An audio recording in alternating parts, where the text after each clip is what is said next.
Stick around. I'll show you how to make a floating relic sifter. Now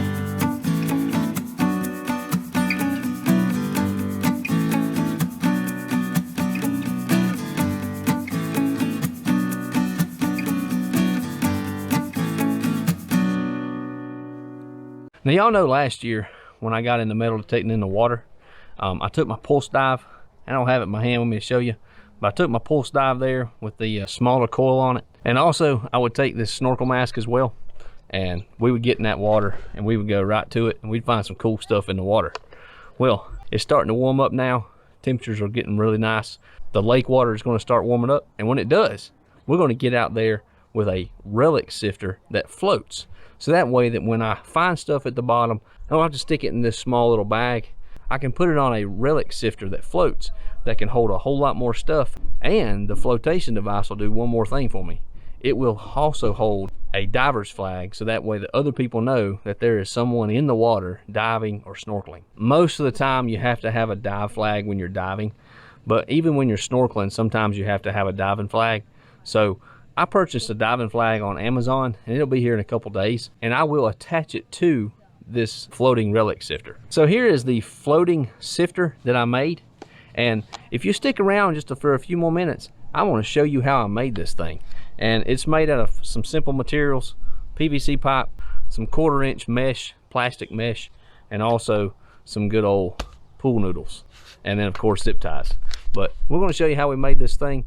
But this is going to come really handy this spring, summer, and early fall in our lakes, and I'm really excited to use it.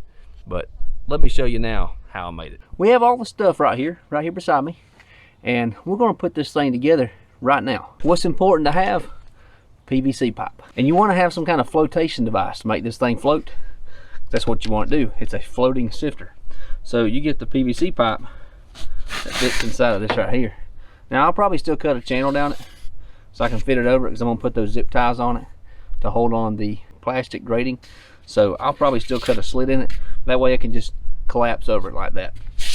I'm going to make this thing 2 feet by 2 feet. It's important to have a tape measure, so that way you can figure out. So this thing's 47 inches long, so it's almost 48. So I'm going to cut it 23 3/4, and that way that I can put it on all 4 sides. 23 3/4. We will do that on both of these. We'll cut that, we'll cut the other one, then we'll cut these other pieces, bring it back in. Okay, made my cuts on my 4 floating devices, and I also made my 4 cuts on the 4 sides. So now we can start the process of putting it together. Then we're going to take this hardware net. This is plastic now, okay, and it's made for, you know, caging small animals like rabbits and gerbils and stuff like that. But yeah, it's made for that. What you want to do is you want to take one of these fellas right here, or ladies, whatever it is. You want to put this on it. Now look, I'm going to glue this, but not now. I'm going to rough put it together for everybody. But you want to put your 90 on it right there, a little coupling. Then you want to put, and for now I'm going to show you how it all goes together. Then we'll take these back out, and these will basically slide right in. Look at that, like a professional. And these right here, you put this one on just the same way. I can say you probably don't have to glue it, but I will glue it because I don't want it to come apart in water. Especially when you start putting weight and stuff inside of it, there's a chance it could fall apart. We're just going to work your way around the side here. I'll put them on here and then make my slit down the side to make that process a little easier.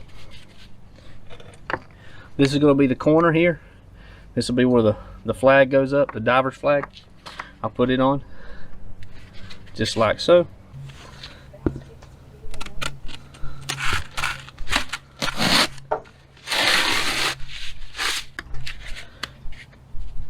And bam, there you go.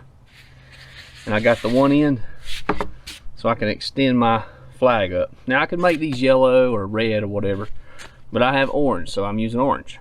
But that's for my flag to go up from that point. I measured the width of this 25 3/4. And I have these cutters right here. These are wire cutters or whatever, or tin cutters. I have marked there, and I'm going to cut out that line 25 inches or so. Measure twice, cut once. That's what my dad taught me. Okay, I'm at the point now where I'm going to actually cut these down that way right there. That way I can remove them. And then I'm going to put on the netting and then put them back on, and then a couple zip ties over the top to secure those. All right, so I'm actually going to use one of the pieces that I have found metal detecting to cut this. This is the knife, the Kershaw knife that I found in the video where I found the pencil sharpener. If you haven't seen that video, click right up there and you can watch it. But I actually am going to use this knife because it is usable. It actually still closes. I still need to clean it good, but it will work good for this purpose. It's pretty sharp. So I'm going to run it down through here.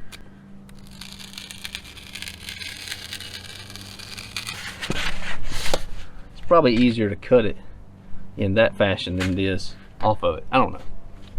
It's a pretty straight line though. But anyway, so now it's cut and I can put it back on. So I'm going to remove this end and remove this end first so I can tack it in, put the zip ties on it, and then do the other sides. Got my piece and I've got my sifter. I'm going to tack it on with zip ties. It's warm today, feels good. Yeah, starting to look good. Check that out. All right, I'll bring you back in when I get more done. This is going to be nice for sifting in the water. It's going to be awesome. And I actually watched another tutorial on this, so I'm not the first person to come up with this. But I wanted it all plastic so that way I can use my pinpointer. And if there's something in the inside the grating here, when I dig out dirt and stuff out of that, and we can check it with a pinpointer. If it was, you know, metal grating, then, you know, chicken wire, metal chicken wire, you couldn't do that. So that's all right. So I'm gonna cut these right here off real quick, mount those pieces back on, zip tie those, and we are done, almost. Last piece.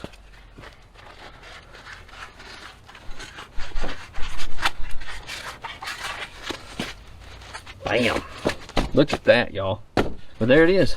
See, it's not quite done. Again, I've got that little piece there on the end there for a flag, and I'm going to raise it up about, I'll probably cut 18 or 19 inches. It just needs to be up where it can be seen. And I can actually tether this thing off and put a carabiner on it, and actually can anchor this thing in the water if I wanted to. And that way, if I'm snorkeling around it, I've got my dive flag, so I'm legal, and everybody that's in the water with boats can see that I'm actually in the water, underwater. But man, now I have this surface, I can put whatever I need put on it. Man, I like that. So I'm gonna throw these zip ties on it around it, 2 or 3 of them on each one, probably 3, and we are almost done with it. All right, guys, it's all finished except for the flag. That looks pretty cool. All right, then. So anyway, it took me about 45 minutes to make this, and I think it's going to work really well. Now, there's one thing I haven't finished, and that is the dive flag itself. The dive flag I have coming is 14 inches by 16 inches, and I'm going to attach it to this 18-inch long PVC pipe, and I'll actually drill some holes in it, and so that way it'll permanently fix to this, and it will go on this particular coupling end right here, and it will stick up out of the water about 18 inches. So that will give anybody who's on a boat, it'll give them a visual that there is a diver in the water, and so that way that they or make sure they stay safe when they're around me, which keeps me safe. Another thing to remember when you are out snorkeling is always wear some type of diving gloves as well, or any type of glove especially, but divers gloves are really well, especially if the water's a little cooler. But always remember to wear those things, because you might run across some fishing lures or cut pieces of aluminum, stuff like that, and you don't want to have any kind of first aid while you're in the water. So we appreciate you watching this video. Hope you have a good day. God bless, and always remember, treat others how you want to be treated. See you.